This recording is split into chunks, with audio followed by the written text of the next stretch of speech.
Hello दोस्तों, आप सभी का एक बार फिर से स्वागत है हमारे YouTube channel India education hub में। यहाँ पर एंट्रेंस एग्जाम की तैयारी कराई जाती है और एक बड़ी सूचना है आप सभी स्टूडेंट्स के लिए। अगर आप कॉम्पिटिटिव एग्जाम की तैयारी करना चाहते हैं तो मेरा एक और चैनल है प्रैक्टिस करो, जिसे आप सब्सक्राइब कर सकते हैं। यहाँ पर आपको डेली प्रैक्टिस सेट दिया जाता है जिसे आप सॉल्व कर सकते हैं।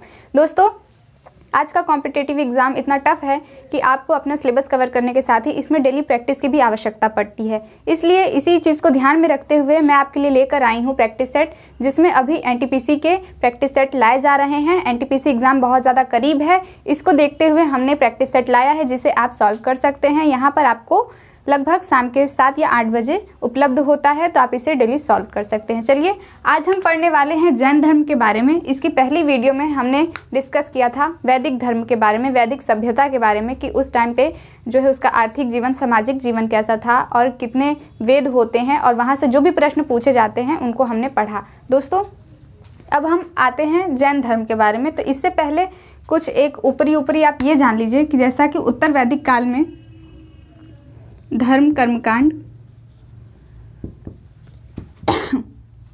अंधविश्वास, ये सब काफ़ी ज़्यादा बढ़ गया। ठीक है, बहुत सारे यज्ञ हो गए, ब्राह्मणों का स्थान बहुत ऊंचा हो गया और ब्राह्मण जो तरह तरह के पुरोहित जो है यज्ञ करते थे। इसके चलते क्या हुआ कि जो आने वाला टाइम है उसमें अब देखने को मिल रहा है कि लोगों का विश्वास ईश्वर पे से उठ रहा था। इस टाइम ईश्वर को बहुत ज़्यादा पूजा जाने लगा, ब्राह्मणों को बहुत ज़्यादा पूजा जाने लगा और यहीं से नास्तिक लोगों का उदय हुआ, या नास्तिक लोग या नास्तिक धर्म भी आप कह सकते हैं। इनमें से एक है जैन धर्म और दूसरा है बौद्ध धर्म। तो इनके उदाहरण हैं जैन धर्म और बौद्ध धर्म। ऋग्वैदिक काल में सब अच्छा था, सब बढ़िया चल रहा था। उसे उत्तर वैदिक काल में जो दशा है वो काफ़ी ज़्यादा बुरी हो गई, स्थिति काफ़ी चिंताजनक हो गई। और उत्तर वैदिक काल के बाद जब 16 महाजनपद हम देखते हैं कि उसमें जो 16 महाजनपद में लोग जो है कर्मकांड, अंधविश्वास कुछ ज़्यादा ही हो गया, तो नास्तिक जो है उसकी उत्पत्ति हो गई। लोगों का ईश्वर पे से विश्वास उठने लगा और लोगों ने जो है जैन धर्म और बौद्ध धर्म को अपना लिया। इसी में आज हम बात करेंगे जैन धर्म के बारे में। जैन धर्म के बाद हम बढ़ेंगे बौद्ध धर्म के बारे में। तो जैन धर्म की स्थापना, संस्थापक कौन है और इसके जो गुरु हैं उन्होंने क्या क्या अपने सिद्धांत दिए हैं, इसके बारे में हम अच्छे से डिस्कस करेंगे। इसलिए आप हमारे चैनल को सब्सक्राइब कर लीजिए और जल्दी से इनरोल हो जाइए। अभी से आपके क्लासेस आने स्टार्ट हो गए हैं, 50% ऑफ चल रहा है। तो ये 50% ऑफ कुछ ही दिनों के लिए, इसके बाद आपकी फ़ीस जो है 100% ली जाएगी। इसलिए जल्दी से इनरोल हो जाइए और हमारे साथ जो है आप क्लास करना स्टार्ट कर दीजिए। सबसे पहले अब हम जानते हैं कि जैन धर्म के जो है संस्थापक किसे कहा जाता है।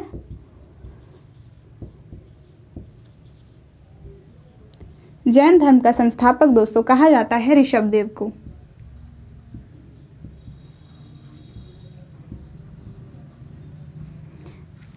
अगर आपसे क्वेश्चन पूछता है कि जैन धर्म के सबसे पहले गुरु कौन है या जैन धर्म के संस्थापक कौन है, तो आपको उत्तर देना है ऋषभदेव, जो कि सबसे पहले नंबर के गुरु हैं।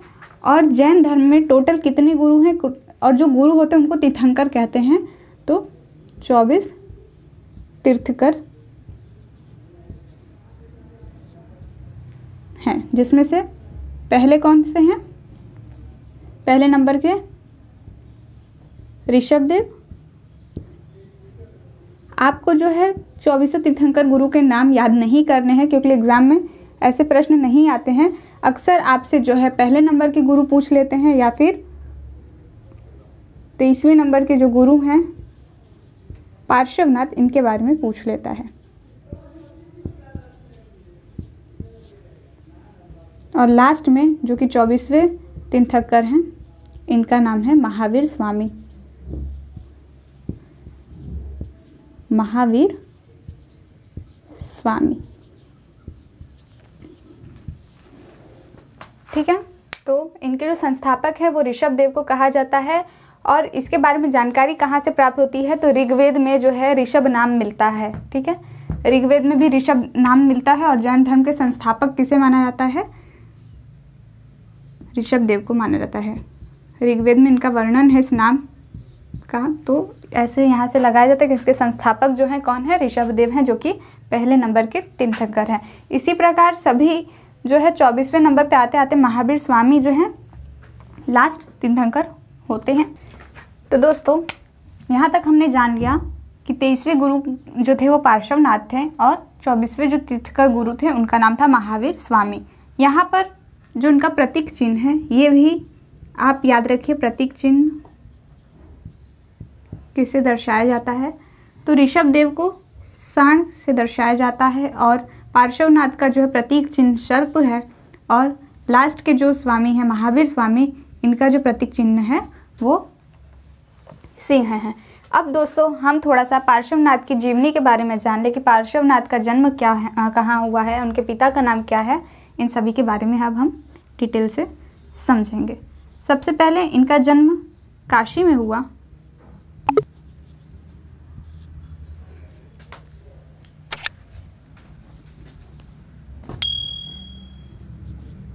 इनका जन्म जो है काशी में हुआ है और इनके पिता का नाम था अश्वसेन,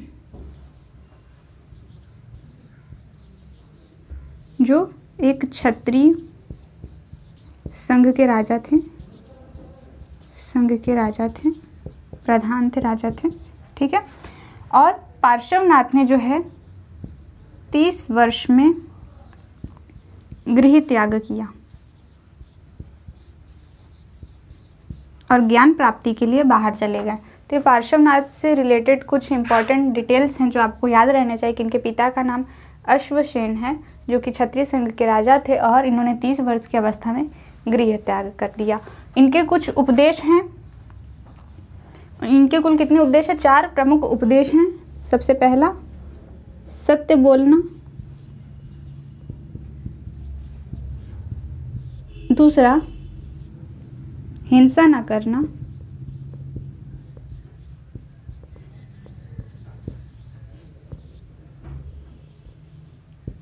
तीसरा चोरी न करना और लास्ट में है संपत्ति नहीं रखना, ठीक है। अधिक संपत्ति या संपत्ति न रखना, मतलब संग्रहण न करना। जैसे ढेर सारी संपत्ति जो है अधिक एक साथ नहीं रख लेना, क्योंकि संग्रहण से क्या आता है? लालच आता है मन में, ठीक है। तो एक तरह से यही कहने का मतलब है कि संपत्ति अधिक नहीं रखने, मतलब अधिक जो है संग्रहण करके नहीं रखना चाहिए, लालच करके नहीं रखना चाहिए। तो इनके जो है 4 प्रमुख उपदेश थे कि हमेशा सत्य बोलो, हिंसा ना करो, ठीक है, चोरी नहीं करना और संपत्ति नहीं रखना। यह पार्श्वनाथ ने प्रमुख उपदेश दिए थे। और जैसे ही 24वें तीर्थंकर आते हैं महावीर स्वामी, तो इन्होंने ये सभी उपदेश तो दिए थे, इनमें इन्होंने एक 5वां उपदेश भी जोड़ दिया, वो है ब्रह्मचर्य। इन्होंने जो है ब्रह्मचर्य का भी उपदेश दिया था। तो अगर आपसे एग्जाम में पूछा जाता है कि ब्रह्मचर्य जो है यह उपदेश किसने दिया था या इसे किसने लाया था, तो महावीर स्वामी ने लाया था। चलिए यहाँ तक आपने अगर लिख लिया है तो हम इसे इरेज कर देते हैं और अब हम महावीर स्वामी के बारे में जानेंगे।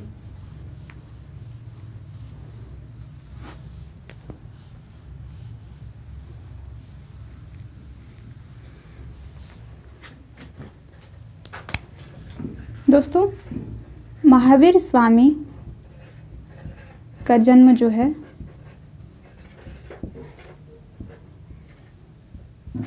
वैशाली के कुंड ग्राम में, वैशाली के कुंड ग्राम में हुआ था, ठीक है। इनके पिता का नाम देखते और माता का।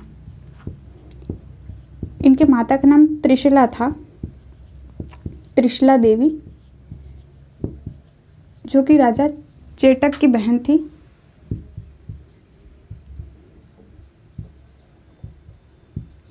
और इनके पिता का नाम सिद्धार्थ था,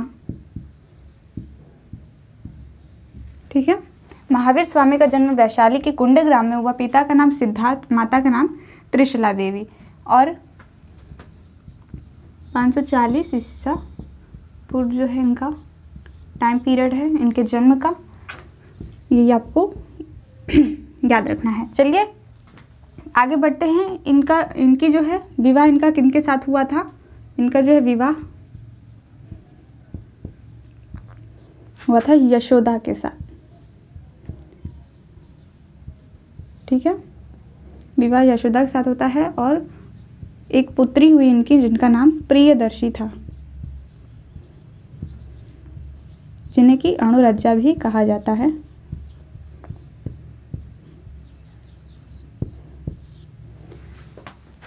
दोस्तों, महावीर स्वामी जो हैं उनका विवाह हो चुका था, पुत्री हो चुकी थी, परंतु 30 वर्ष की आयु में, ठीक है, 30 वर्ष की आयु में इनको विचार आया और इन्होंने गृह त्याग कर दिया। ठीक है, और ये बाहर जो है ज्ञान लेने के लिए गृह त्याग कर दिया और बाहर चले गए। 30 वर्ष में जो है इन्होंने गृह त्याग कर दिया ज्ञान प्राप्ति के लिए। और लगभग 11 वर्ष की कठोर तपस्या के बाद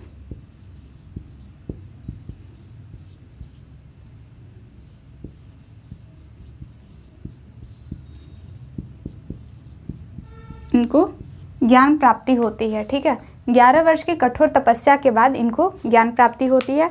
ऐसा कहा जाता है कि जब यह घर से निकले थे 30 वर्ष की आयु में गृह त्याग करके, तो उन्होंने एक ही कपड़े पहने रखे और इसी तरह पहने पहने जब वो कपड़े एकदम फट गए थे तो उनके सारे मतलब बदन पर, उनके शरीर पर एक भी वस्त्र नहीं था, फिर भी उन्होंने कठोर तपस्या की और उन्होंने ज्ञान की प्राप्ति की। और आगे चलकर उन्होंने अपने सारे उपदेश नग्न अवस्था में ही दिए। उनका ये कहना था कि मैं किसी भी बंधन से रहित नहीं हूँ, मैं सारे बंधनों से मुक्त हूँ।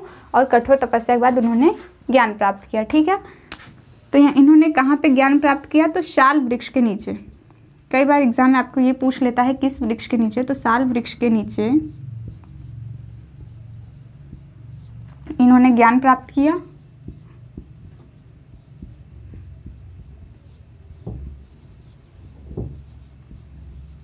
और यहाँ पर आप गांव का भी नाम लिखिए, किस गांव, और नदी किनारे। तो दोस्तों, महावीर स्वामी ने साल वृक्ष के नीचे ज्ञान प्राप्त किया। गांव कौन सा है? तो जुम्बिक गांव है और नदी है रिजुपालिका। नदी के किनारे इन्होंने ज्ञान प्राप्ति की। अब हम बात कर ले, जैसे ही इनको ज्ञान प्राप्ति हो गई महावीर स्वामी को, तो इनके कई अन्य नामों से भी संबोधन किया गया, जैसा कि जिन, अहर्त और निगंत। तो जिन का मतलब होता है विजेता। तो इन्होंने अपने सारी इंद्रियों पर विजय प्राप्त कर ली थी, इसलिए इन्हें जिन कहा गया। अहर्त का मतलब होता है पूजनीय और निग्रंथ का मतलब होता है बंधन मुक्त। बंधन मुक्त। तो इसे आप नोट कर लीजिए। आगे है हम जो इसके और भी इम्पोर्टेंट फैक्ट है उसके ऊपर हम देखते हैं।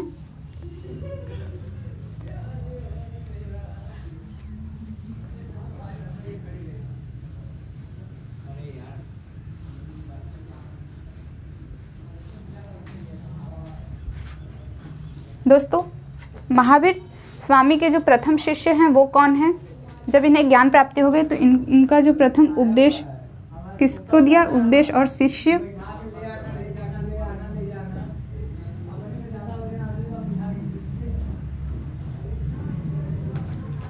इन्होंने जो अपना उपदेश दिया था, और इनके जो प्रथम शिष्य थे वो थे जमाली,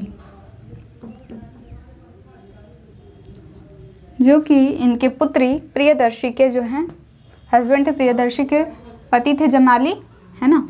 और ये उनके जो है शिष्य भी थे। प्रथम शिष्य अगर पूछा जाए तो आपका जमाली, इन्होंने इनको उपदेश भी दिया था।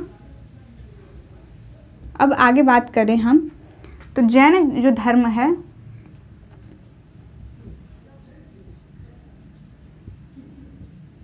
इसने जो है त्रिपिटक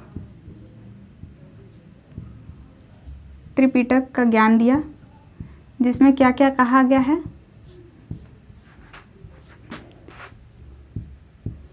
सम्यक दर्शन,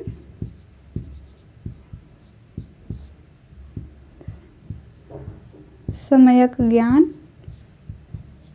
और सम्यक आचरण। ठीक है, तो अगर आपसे पूछा जाता है त्रिपिटक जो है किस धर्म से संबंधित है, तो यह आएगा जैन धर्म से संबंधित है। या फिर आपको ये पूछ ले कि स्यातवाद या फिर अनेकावाद, यह किससे संबंधित है? तो यह भी जैन धर्म से संबंधित है। ठीक है। स्यादवाद में भी कई चीज़ों का वर्णन है, इस पे तो हम ज़्यादा नहीं, बस आपको इतना याद रखना, स्यादवाद या अनेकावाद का संबंध किससे है? जैन धर्म से है। जैन धर्म को लोग आत्मा में विश्वास रखते थे, पुनर्जन्म में विश्वास रखते थे, परंतु ईश्वर को नहीं मानते थे।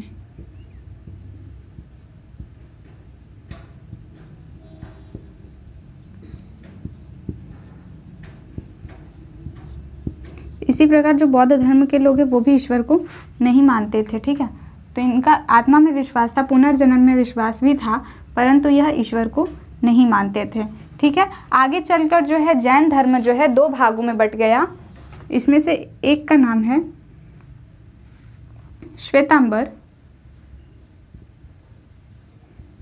और दूसरा है दिगंबर।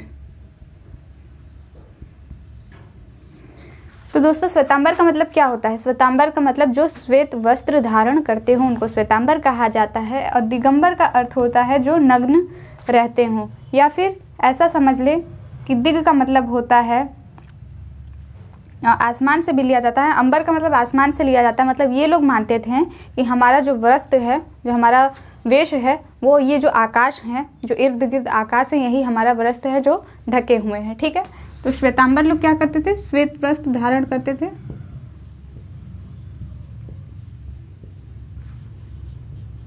और दिगंबर लोग जो है नग्न रहते थे। जैसा कि महावीर स्वामी के बारे में भी हमने बताया कि ये जो है नग्न अवस्था में इन्होंने अपने सारे उपदेश दिए। तो दिगंबर लोग जो है काफ़ी स्ट्रिक्टली उनके रूल को फॉलो करते थे, पर श्वेतांबर लोगों ने कई चेंजेस किए, इन्होंने कई सारे चेंजेस किए जैन धर्म में, पर दिगंबर लोग वैसे ही रहे, जो महावीर स्वामी ने जैसा भी उपदेश दिया, जैसा वो रहते थे उसी प्रकार रहते थे। अब श्वेतांबर में मुख्य कौन था? तो श्वेतांबर में मुख्य थे स्थूलभद्र, स्थूलभद्र जिन्होंने श्वेतांबर जो उसका एक पार्ट है इसको बनाया। और दिगंबर में कौन थे? तो भद्र बाहु थे। ये भी आपसे क्वेश्चन पूछ सकता है कि श्वेतांबर का जो है इसका डिवीजन किसने? स्थूलभद्र ने किया, दिगंबर का भद्र बाहु ने किया। इसे आप नोट कर ले। अब हम इसे इरेज करते हैं।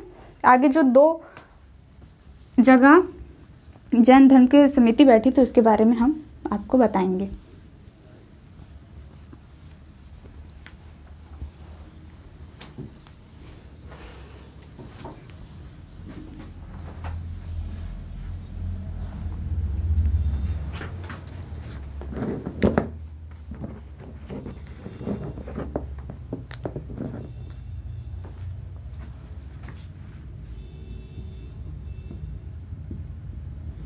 जैन समितियां होती हैं, या 2 बार होती हैं। पहली बार जो ये आपके पाटलिपुत्र में होती हैं,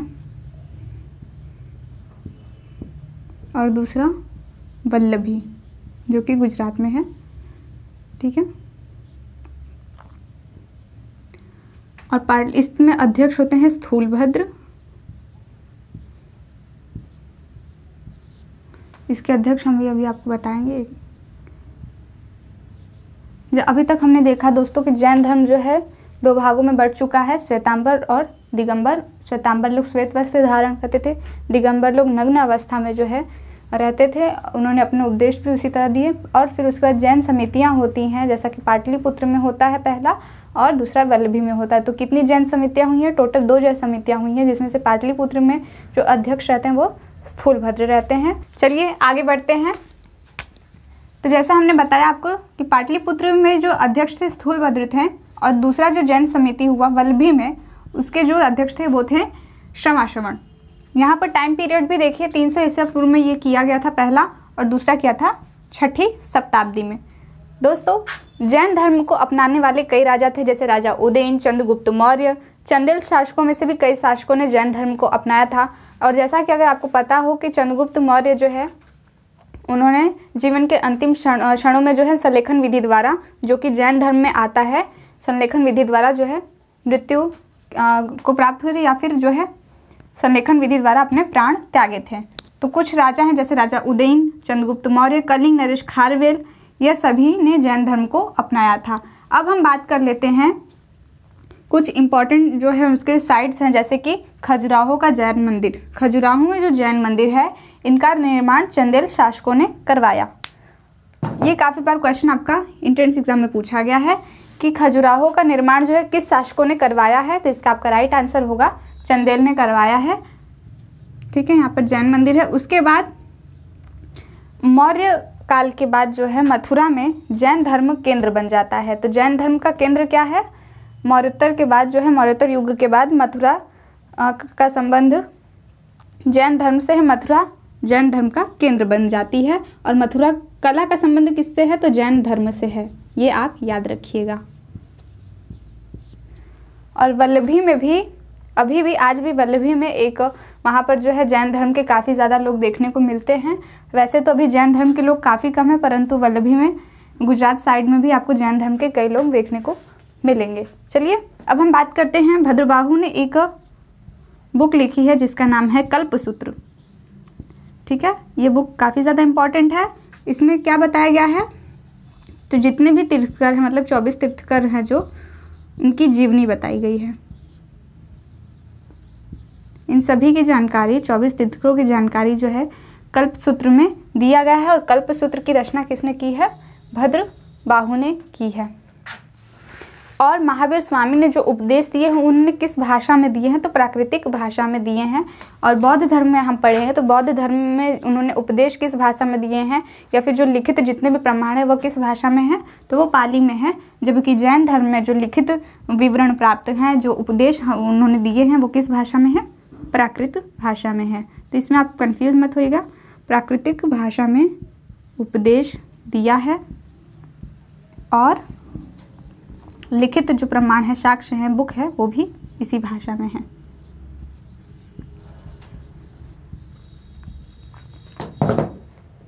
चलिए इसे आप नोट कर लीजिए। और थोड़ा सा एक दो और हेडिंग नहीं, एक दो और पॉइंट है जो आप लिख लीजिए, उन्हें याद करें। और आगे हम मिलेंगे जिसमें हम बौद्ध दर्शन के बारे में या बौद्ध धर्म के बारे में जानकारी लेंगे। यहाँ पर महावीर स्वामी जो हैं लगभग 30 वर्षों तक अपना प्रचार करते हैं जैन धर्म के। और इसके बाद इनकी मृत्यु कहाँ होती है, तो 72 वर्ष में जो है आयु में मृत्यु इनकी हो जाती है पावापुरी में, जो कि राजगृह में आता है। राजगृह के पावापुरी में इनकी मृत्यु हो जाती है महावीर स्वामी की।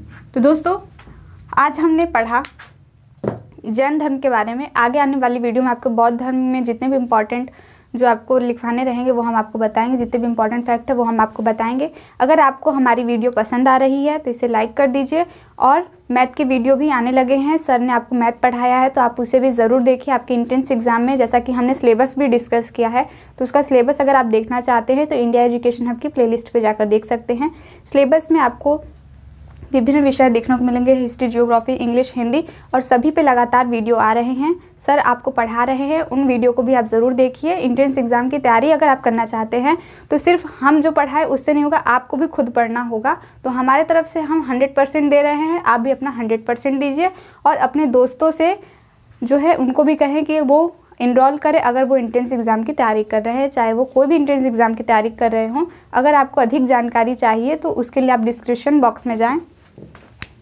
डिस्क्रिप्शन बॉक्स में आपको सभी जानकारी मिल जाएगी, वहाँ पर पेमेंट का लिंक दिया हुआ है। अगर आप हमारा बैच ज्वाइन करना चाहते हैं तो पेमेंट करके आप हमारे इस बैच से जुड़ सकते हैं, जिसमें आपको एंट्रेंस एग्ज़ाम की तैयारी कराई जा रही है। तो इसलिए जल्दी से जल्दी इनरोल हो जाए, क्योंकि अभी 50% ऑफ चल रहा है। जैसे ही हमारा ये बैच कंप्लीट हो जाएगा आपकी फ़ीस 100% आपसे ली जाएगी। इसलिए ऑफ़र अभी कुछ ही समय के लिए लागू हैं। जल्दी से जुड़ें और एंट्रेंस एग्ज़ाम की तैयारी करें, क्रैक करें। 2021 का जो तैयारी है वो आप घर बैठे बिल्कुल आसानी से कर सकते हैं, हमारे मार्गदर्शन में कर सकते हैं। इसलिए जल्दी से इनरोल हों। और अगर ये वीडियो आपको अच्छा लगे तो इसे लाइक कर दीजिएगा। चैनल पर नए हैं तो चैनल को ज़रूर सब्सक्राइब कर दीजिए, इंडिया एजुकेशन हब को। इसी प्रकार दोस्तों यहाँ पर एक और मैं आपको सूचना देना चाहूँगी। अगर आप NTPC एग्ज़ाम की तैयारी कर रहे हैं, जो कि अभी हाल में थोड़े दिनों में आ जाएगा NTPC एग्ज़ाम, तो मेरा एक YouTube चैनल है